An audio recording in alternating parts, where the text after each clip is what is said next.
6 વાગી ગયા છે। સુપર 6 સાથે હું છું નીરુ। આજે દિવસભરના ટ્રેન્ડિંગ ન્યૂઝ લઈને આપણે શરૂઆત કરીશું સુપર 6ની।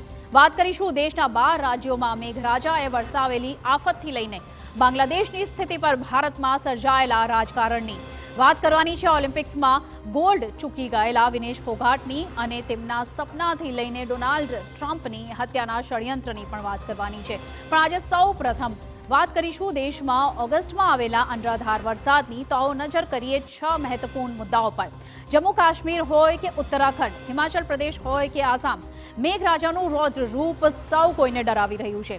પહાડી રાજ્યથી લઈને જમીની સ્તર પર કેવી છે સ્થિતિ તેના પર કરીશું નજર। બીજા મુદ્દામાં ચિંતા કરીશું તમારા જીવની। ઘણી કંપનીઓના ઇલેક્ટ્રોનિક વ્હીકલ પાર્કિંગમાં ઊભા જ સળગી ઉઠે છે, ત્યારે ફરી એક વખત અમદાવાદમાં આ પ્રકારની ઘટના સામે આવી છે। ત્રીજા મુદ્દામાં કરીશું બાંગ્લાદેશમાં કટ્ટરતા વધી રહી છે તેની વાત। 29 નેતાઓના અને તેમના પરિવારને મોતને ઘાટ ઉતારી દેવાયા છે, તો હિન્દુઓને પણ કરવામાં આવી રહ્યા છે ટાર્ગેટ। ચોથા મુદ્દામાં વાત કરીશું બાંગ્લાદેશની સ્થિતિ પર કોંગ્રેસ નેતાએ આપેલા વિવાદાસ્પદ નિવેદનની। સલમાન ખુરશીદે ભારતમાં બાંગ્લાદેશવાળી થશે તેમ કહેતા સર્જાયો છે વિવાદનો મધપૂડો।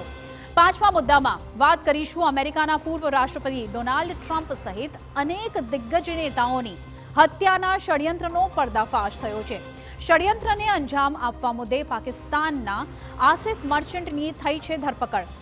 અને સુપર 6માં અંતમાં વાત કરવાની છે ઓલિમ્પિકમાંથી અચાનક ફાઇનલ પહેલા જ બહાર થયેલી વિનેશ ફોગાટની।